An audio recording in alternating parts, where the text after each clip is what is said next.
It's only become more ubiquitous and more ingrained in our lives. And I'll tell you what, the Vietnamese are doing a great job of building computer science and basic computative curriculum into their elementary school educations. Other parts of the world get this. They get that the world has shifted and that the world needs to become more complex. I'm a criminal justice major from Michigan State. I don't have a computer science degree, but I can sling code with the best of them, and that's what has helped me move forward. We need to as an organization, make a commitment to pay our airmen, to pay our enlisted folks, our company grade officers for these skills, and then we can start to live up to this expectation. Then they can start to make big changes inside of the DoD. Okay, Cloud. So I landed at Google. It's been a great opportunity. I'll tell you the funniest thing though. I started at Google in May of 2010. A lot of generals like to come visit Google. They all have to do a victory lap through Silicon Valley. I'll tell you what's funny is it usually coincides with just before they go on terminal leave, before they. But every once in a while, it's when they do a PCS, right? And they're going to take on a new job. They want to do a quick run through Silicon Valley. They want to talk to Apple, Google, all the thought leaders in the technology space. So I spend a lot of time, probably 4 times a month, meeting with the General Admiral, talking to them about Google, talking to them about our approach to innovation, our approach to technology. And what's really funny is, in May of 2010, well, let's back up a year from there. May of 2009, they wouldn't have cared what I had to say. I was just a dumb captain. Now, in May of 2010, all of a sudden, they give me their undivided attention, sit in a room, they actually listen to what I have to say about technology, and they even call me sir, which is kind of fun. But I think that just, again, illustrates this odd dynamic we have in the military, where obviously rank and obviously position are very important. But at the same time, I didn't become a different person in the 12 months between when I was on active duty and when I was at Google. Actually, my recruitment process took about 12 months.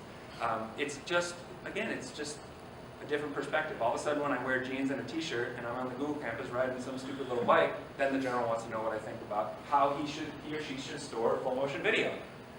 They didn't care when I was a captain.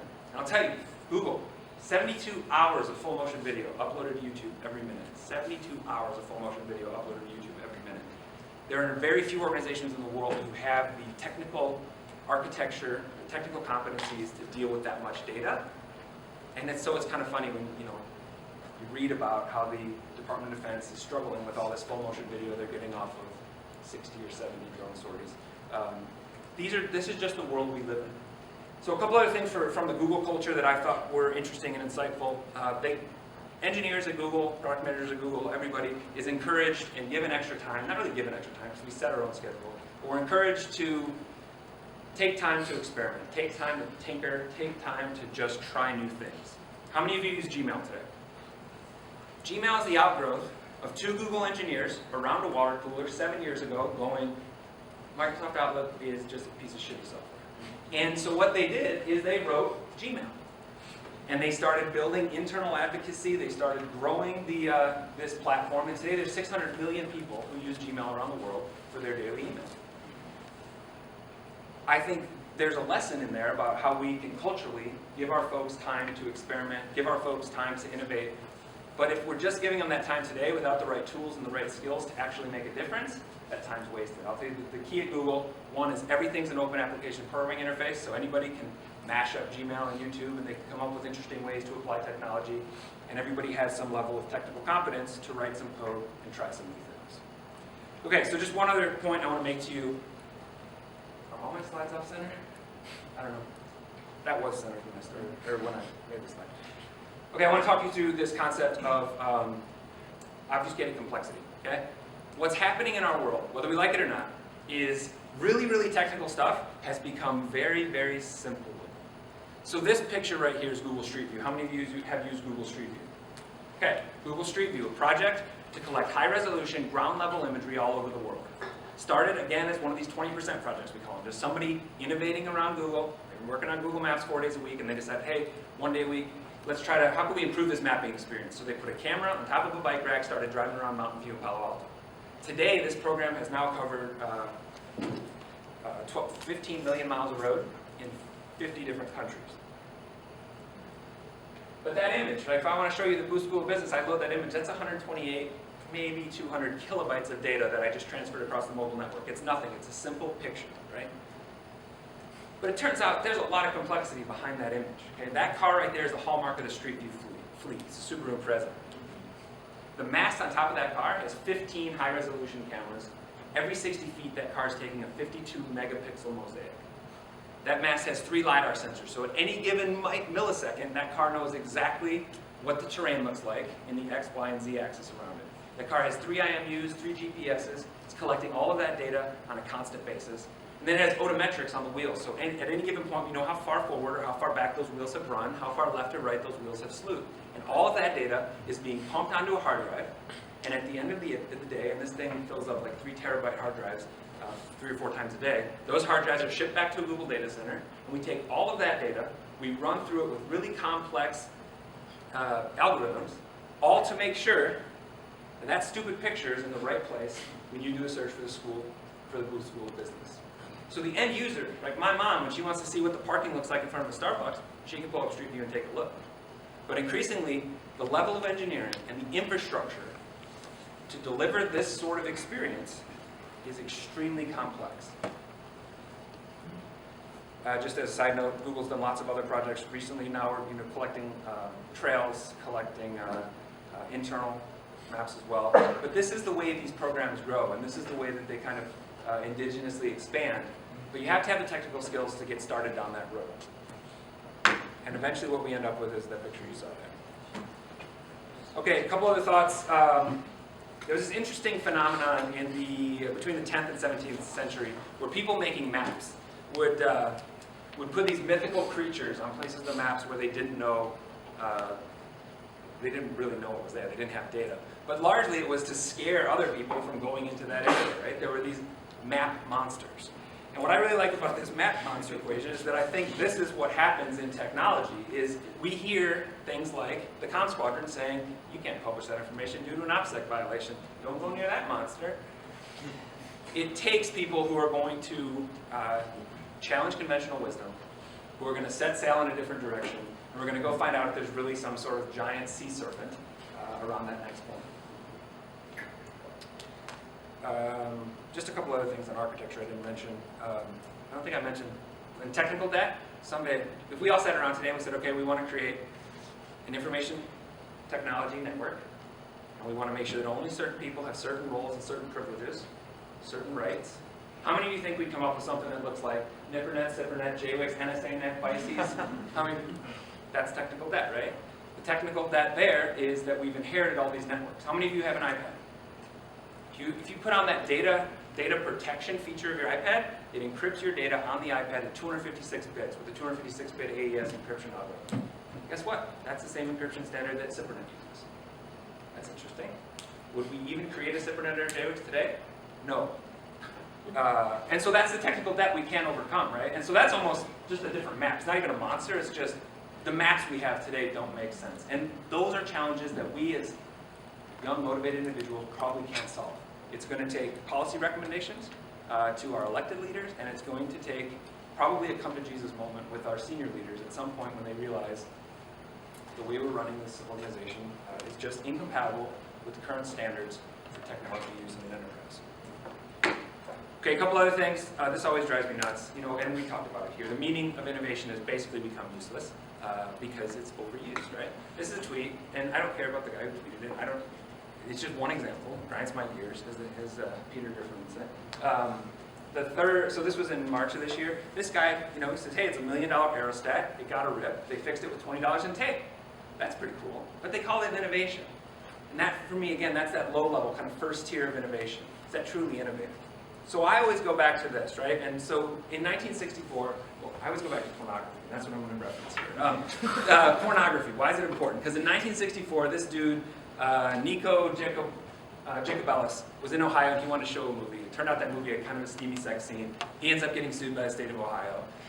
And the Supreme Court has to define what pornography is, right? And so, so this guy, Potter Stewart up there, he basically says, I shall not today attempt further to define the kind of material I understand to be embraced within the shorthand description. He's talking about hardcore pornography, right?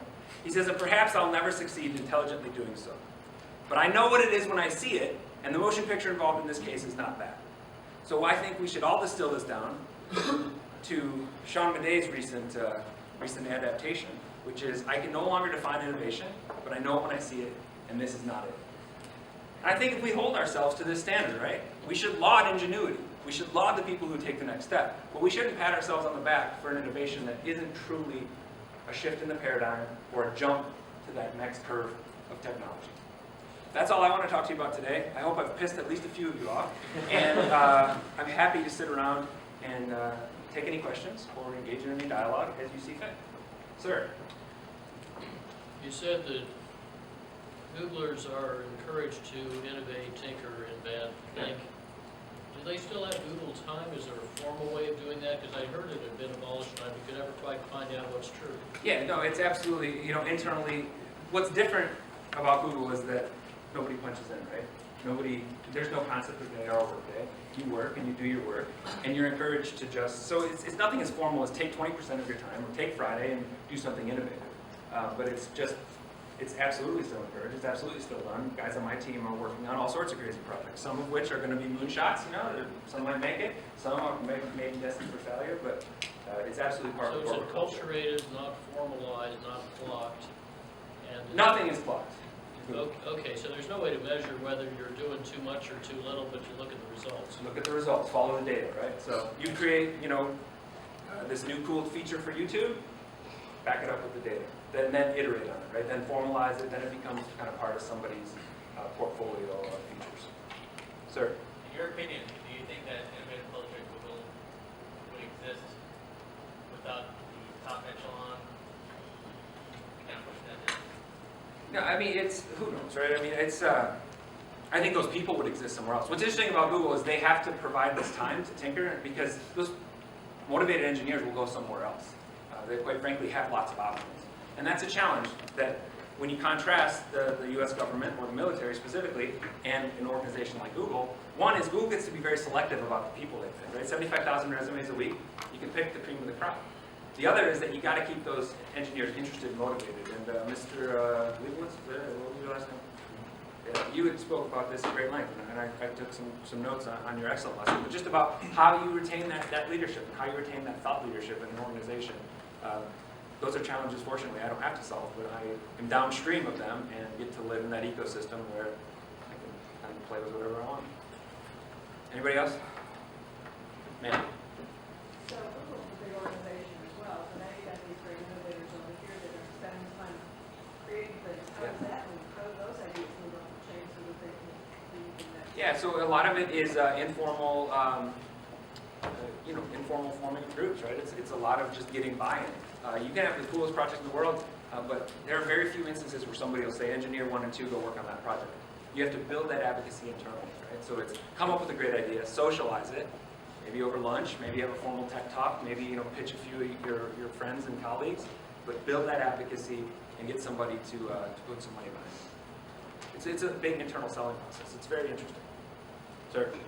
To your point, I was at ADO at a Predator Squadron. One of the interesting things that we had is I had a two-striper who was fantastic at C++. He could code, excellent coder. I had a first lieutenant who was great at Google Earth, and one of the things that was fascinating is the stuff we had access to. We owned our sides of the computers, but we couldn't touch the Predator platform itself. We were able to do crazy stuff for the warfighter, right? We were able to bring all kinds of resources to bear because I just let this first lieutenant and this three-striper run wild, and they did amazing things. We were able to become basically phone a friend for our guys on the op, where we could access anything from my seat. And then I'd have to go sit in an airplane that was run on a 386, where the human factors engineering was so atrociously horrible. And one of the points that we would make is we're like, look, give me the GPC, I'll buy a top book, we'll put an emulator on here, and we'll fix this airplane. And I mean, year after year, we get stuff back from the SPOTA, which is garbage. I mean, just absolute trash. Where I'm like, my three-striper can give you a better airplane than what we're paying top dollar for it. How do we fix that? How do we get into the acquisition system? I mean, yeah, and I don't have any answer, right? I'm just one stupid dude who does his own thing. But a couple points in there, right? One, you described that iteration step in defense acquisition and defense software, government software in general. It's just the feedback loop is too long, right? I mean, it'd be if the OODA loop had a 18-month gap between when you observe and decide, and that just doesn't make sense. The other piece you mentioned is, mid-level managers will be really cautious about the kind of project you just described, because what happens when that one dude who knows C++ goes somewhere else? Because we don't do anything in our organization to cultivate those sorts of informal skills. And we don't do anything, so that could be the next facet of Rally Point, right? Cool, I know what assignments you've done. What are your skills? Because maybe I want a guy who's got some really cool Objective-C experience because I want to write an iPad app, or I think an iOS app for my organization is the absolute best thing. It's those informal skills that the organization can do more to cultivate and actually surface. So. One more question, Nicole. Or none? Sir? A quick question. So you talked about what's kind of like a famous process within Google where they allow people to do things without, fear of like repercussion and like creative. If such a thing was to happen in the military, you ultimately hit a point where maybe people are like, let's do this. But then they had to push back and say, let's do a request for proposal, because of legal implications that I know you're really familiar with. So, I guess I have two quick questions. Would you almost say that it's impossible for the Department of Defense to actually reach a point where they can quickly do these types of things? And if not, do you think that it's actually the optimal outcome for lower level units to just be able to do their own kind of ideating, and then that's it, and then that's the best that we can do? Yeah, so my opinion on that is if we're saying that the organization has become so rigid and inflexible that we can't actually implement new ideas in grassroots sorts of ways, I think that'll be kind of the prelude to the book about how the U.S. government collapsed, right? That's the fight we have to fight, is if we really become so rigid that we can be outmaneuvered in that sort of way, there's a big systemic problem afoot, and I don't have a solution for that. I agree with you. The government has to write requirements. The government has to worry about the life cycle of the project. There's probably just ways we can bring grassroots talent into that process to make an overall better product for the end user. Anyway, thanks for your time. My approach was just to kind of be like a seagull, come in here, make a bunch of noise, shit all over everything, and then I'm going to fly away. Have a good night.